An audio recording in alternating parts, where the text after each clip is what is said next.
खाना खिलाना था, सब था। मैंने तो थोड़ा आधा घंटा पौना घंटे में प्रचार खत्म कर दिया। फिर एक पास्टर को छोटा सा दुआ दिया, उसने आधा घंटा दुआ कर दिया, और दूसरे ने 15 मिनट दुआ कर दिया। अरे 1 घंटा 1.5 घंटा उन लोग दुआ करके ही खत्म कर दिया।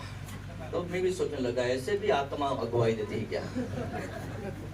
घर में 5 मिनट प्रार्थना नहीं करते लोगों के सामने, जो चिल्ला चिल्ला के हो दिखाने के लिए। ऐसा मत करो भाई। और जितना आप फेमस होना चाहते हैं इतना गिर जाओगे। हालेलुया। जितना कम बोलोगे इतना ही अच्छा रहता है। हालेलुया। ऐसे हम ग्रोथ नहीं आगे बढ़ेंगी। जैसे बच्चे को भूख होती है, वो खाएगा तो ग्रोथ होगी, वैसे ही खुदा हमारे नाव में आता है, हमें कुछ न कुछ अगुवाई देता रहता है। तो हमें इस संसार की बातों से अलग होके हमें खुदा की मर्जी के अनुसार अपनी नाव को आगे डालना है। क्या हमने 10 साल 15 साल 5 साल 3 साल से चर्च में आए हैं, हर दिन खुदावन बोलता है कि ये करना वो करना, वचन के द्वारा, भविष्यवाणी के द्वारा, सपनों के द्वारा, हर प्रकार खुदा हमें बोलता ही रहता है मेरे प्रियो। लेकिन हमारे जीवन में बहुत सारी ऐसी बातें होती हैं, इसलिए हम वहीं खड़े रहते हैं। आज बहुत सारे संसार के लोगों के जीवन में सक्सेस नहीं है, मसीही लोग आगे नहीं बढ़ रहे, उसका यही कारण है। आगे बढ़ना है, अपने हिसाब से नहीं बढ़ सकते हम, याद रखना। आगे बढ़ने के लिए अपने हिसाब से नहीं बढ़ सकते। अपने हिसाब से बढ़ना है तो यीशु परमेश्वर क्रूस पर मारा नहीं जाता। यीशु ने भी कहा था, प्रभु ये हो सके तो ये प्याला मुझसे हटा ले, लेकिन खुदा ने कहा तेरे इसी रास्ते में आपका बढ़ोतरी होगा। शद्रक मेशक को अग्नि में से ही जाना था, दानियल को सिंहों के बिल में से ही जाना था। जहां खुदा हमें ले जा वहीं चलने से हमारी ग्रोथ हो पड़ेगी। लेकिन हम सोचते हैं शॉर्टकट में चला जाएंगे, अच्छा नहीं रहता। हालेलुया। शॉर्टकट नहीं होता मेरे प्रियो, फिर के उधर जा जाओगे। हालेलुया। बहुत सारे लोगों ने, मैंने 24 साल की सेवकाई किया, बहुत सारे लोगों ने शॉर्टकट लेके बहुत आगे गए। अभी मैं देखता हूँ फिर भी उधर जगह पे खड़े हैं। इसलिए मैं कहना चाहता हूँ कि हमें परमेश्वर की इच्छा को खोजना है। वो हमारे जीवन में क्या चाहता है। जो खुदा की मर्जी थी, यीशु को मरना है, किला खाना है, घोड़े खाने हैं तो खाना ही पड़ेगा। हालेलुया। और उसी रास्ते में, उसी हाईवे में हमारे लिए सक्सेस मिलेगा। हम दूसरी जगह पे चले जाएंगे, कहां कहां घूमेंगे, हमें मेरे प्रियो कुछ सक्सेस नहीं होगा, याद रखना। उस पतरस ने कहा कि हे खुदा तू चाहता है तो मैं अपनी नाव को थोड़ा हंकार देता हूं। तो खुदा ने उस नाव को इस्तेमाल किया कि नहीं? हाँ, तुम भी जिस दिन खुदा की आवाज सुन के अपने जीवन को खुदा के लिए सौंपोगे, खुदा आपको इस्तेमाल करना शुरू करेगा। हालेलुया। लेकिन तुम अपने हिसाब से जियोगे तो कभी नहीं पूरा होगा। समझ रहे हैं ना? पतरस की समस्या क्या है पता है आपको? पतरस की समस्या यही है कि उसने पूरी रात सोया नहीं। क्या समस्या है?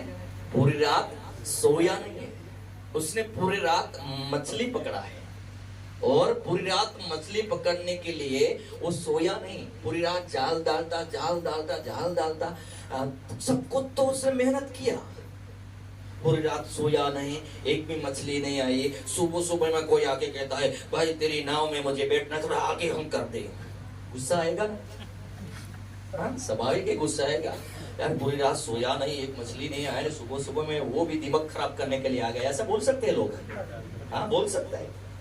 हम पिछले दिन में मैं मासी मार के उधर पहुंच गया, उसका बहुत मेहनत लगता है, मैंने देखा, थोड़ा मुझे डर भी लगा। मैंने पूछा भाई साहब आप कितने की मच्छी पकड़ लेते हो?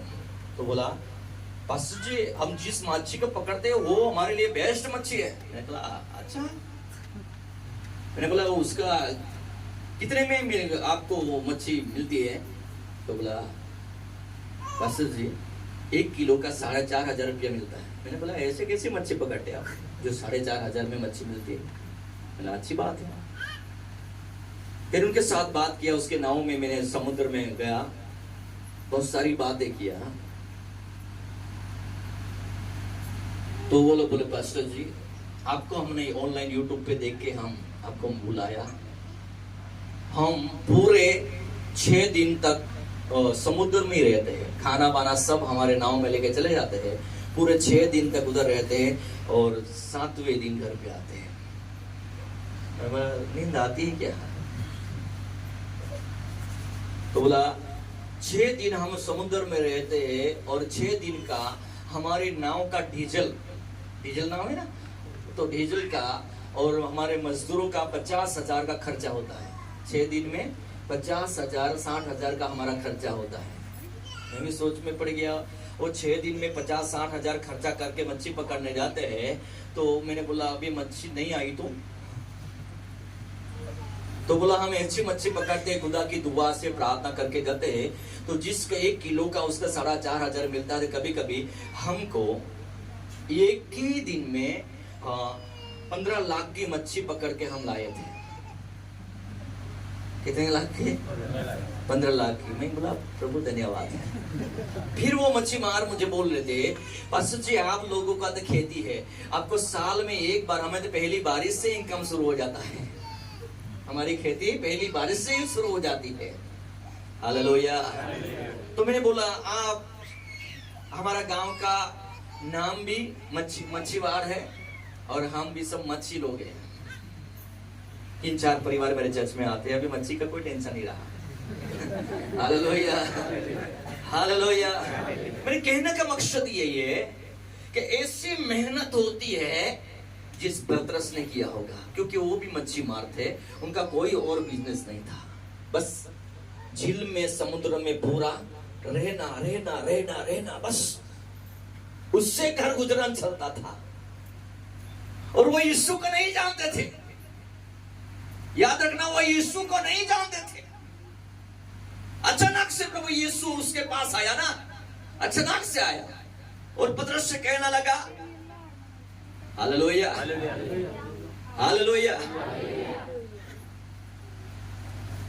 तेरी नाव में मैं बैठना चाहता हूं। क्या आज रात हम हमारे साथ बात करते हैं, क्या हमारे नाव में हमने तुरंत अपने जीवन को दिया है? हम तो बड़ी बड़ी बातें चाहते हैं, बड़ी बड़ी इच्छाएं रखते हैं, लेकिन खुदा ने तुरंत पतरस को बोला और पतरस ने तुरंत अपनी नाव को उसके हवाले कर दिया। उसने ये नहीं कहा कि खुदावन हम बहुत थके हुए हैं, ऊपर से मच्छी तो एक भी नहीं मिला हो, और ऊपर से हमारे जो मच्छी पकड़ने की जाल है ना वो भी प्रभु टूट गई, उसमें हम झंझाट में पड़े हैं। वो जाल बना रहा ना, गुण भांग रहा है वो। ये विपरीत परिस्थिति है, हमारे जीवन में भी ऐसा ही रहता है। कुछ न कुछ हमारे जीवन में ऐसी बातें होती है जो हमें अच्छी नहीं लगती प्रभु का काम करने के लिए। प्रभु मैं अंदर बहुत दुखी हूं, घर में झगड़ा है, ये समस्या वो समस्या, तो बोलता है मेरी सेवा करना मैं कैसे करूं?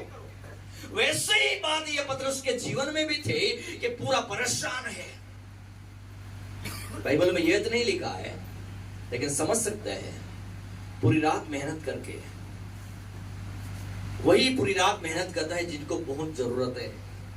वो पूरी रात मेहनत नहीं करता जिनके पास है, चलो नहीं है चले जाते हैं, सो जाते हैं, लेकिन पूरी रात तक लगा रहा। उसका मतलब क्या? पतरस को कुछ न कुछ तो चाहिए।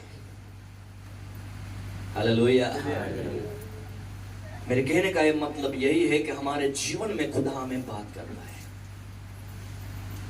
जो प्रभु की सेवा करने चाहता है उनके लिए आज का वचन है, आगे बढ़ना चाहते हैं उनके लिए आज का वचन है मेरे प्रिय। हालेलुया।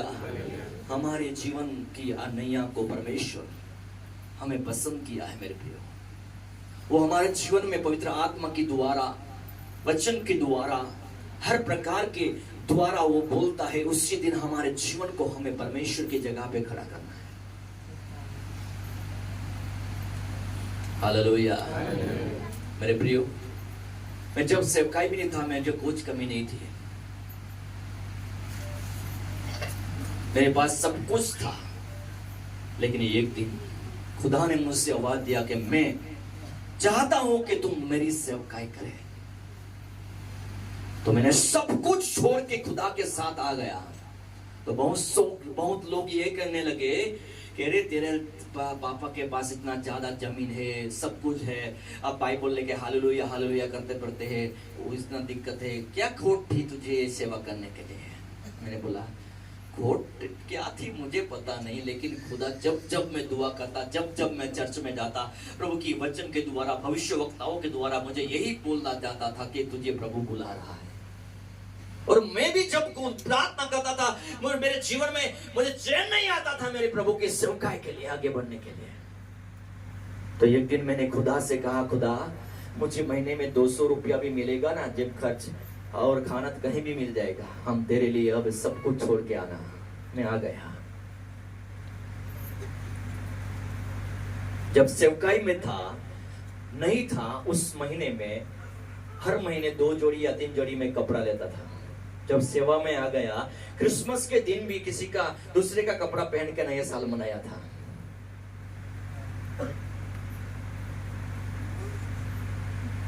हालेलुया। तो मैं सोच रहा हूं कि प्रभु मैंने ये जो कर रहा हूं, ये ठीक कर रहा हूं या कुछ गलत है? लेकिन खुदा की आवाज मैंने सुनी, मेरे जीवन को मैंने प्रभु की ओर ढाल दिया। फिर मैंने बाइबल सेमिनार किया, सब कुछ किया। एक दिन ऐसा मौका आया, ऐसी परेशानी आई 2005 में कि मैंने पूरा घर बार जमीन जायदाद सब छोड़ के एक पेड़ के नीचे रहने लगा। थोड़ा झगड़ा हो गया था, आदमी जीवन में बढ़ रहा था, विरोध हो गया। अभी मैं वहां कच्चा चर्च बना रहा हूं और इस पेड़ के नीचे सो रहा हूं। कभी कभी खालीपन में ऐसा लगता था मैं एक डिसीजन तो गलत नहीं ले रहा हूं ना, लेकिन आज मुझे लगता है कि मैंने जो भी किया वो सही किया। हालेलुया, समझ रहे ना? हालेलुया। क्या सोच सकते हैं कि 2005 में 10 रुपया भी मिल जाता तो मुझे लगता कि चमत्कार हो गया। इतना 10 रुपया भी मिल जाता था, कब घर छोड़ा था तो मुझे लगता था चमत्कार हो गया। तब मुझे कभी ऐसा नहीं महसूस हुआ कि प्रभु आगे का मेरा जीवन क्या होगा। लेकिन परमेश्वर ने आज 53 बाई 135 फुट लंबा चौड़ा चर्च दिया है, वो भी फुल हो जाता है जैसे एक कन्वेंशन होता है रविवार को। मैं हर दिन एक प्रार्थना करता था, एक खुदावन परमेश्वर, मैं तो चर्च में नीचे पड़ा रहता हूँ, घर बार छोड़ के आया हूँ, चर्च में नीचे पड़ा रहता हूँ, प्रभु ऐसा करना, कुछ सरकारी आवास मिल जाए, छोटा सा एक खाट आ जाए, थोड़ा सा चूल्हा बन जाए और मैं इधर पड़ा रहूंगा, प्रभु इतना सा घर मिल जाए तो कितनी बड़ी बात होगी। मेरी दुआ यही थी, तेरी सेवा करना है प्रभु, सब छोड़ छाड़